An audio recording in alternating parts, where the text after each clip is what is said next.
Earlier in question period, the Prime Minister used the phrase, even in places like Alberta, in a derogatory way that is frankly unbecoming of the Prime Minister of this country. For shame. We know what the Prime Minister thinks of workers in Western Canada, but at a time when fuel costs are rising out of control, the Prime Minister needs to stop his attack on the workers in Western Canada who provide Canada with a low-carbon, ethical and secure source of energy while merrily cheering as tankers of Saudi oil make their way down the St. Lawrence. Does the Prime Minister even know how much fuel has increased in cost since he last took questions in this place? Allow me to say that over the past many months, we have been working closely with Albertans, whether it's family representatives or nonprofit organizations, who've been pushing their elected representatives to move forward on the $10 a day childcare that indeed places like Manitoba and Saskatchewan had even last summer.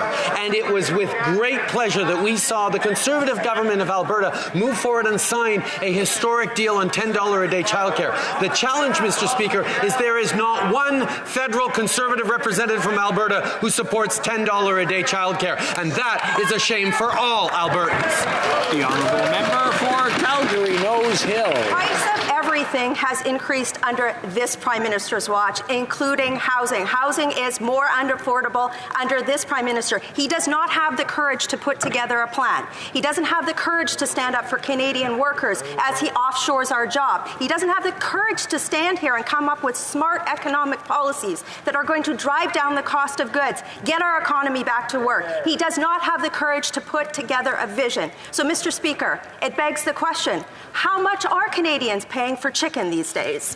Accusing an honourable member of cowardice is hardly the kind of tone that I think Canadians want to see in this more constructive House. Canadians returned us with a very clear mandate, all of us, to end this pandemic once and for all, which happens through vaccinations, guys. When Canadians sent this House, newly reconstituted House, back to work to end the pandemic, to invest in things like $10 a day childcare, invest in a stronger future in fighting climate change and creating good jobs, they didn't want to hear silly schoolyard insults from any members towards the government. And that, Mr. Speaker, is why we're going to continue to stay focused on Canadians, even as Conservatives continue to try and fling mud. Canadians need a House that's going to work together. That's exactly what we're going to do.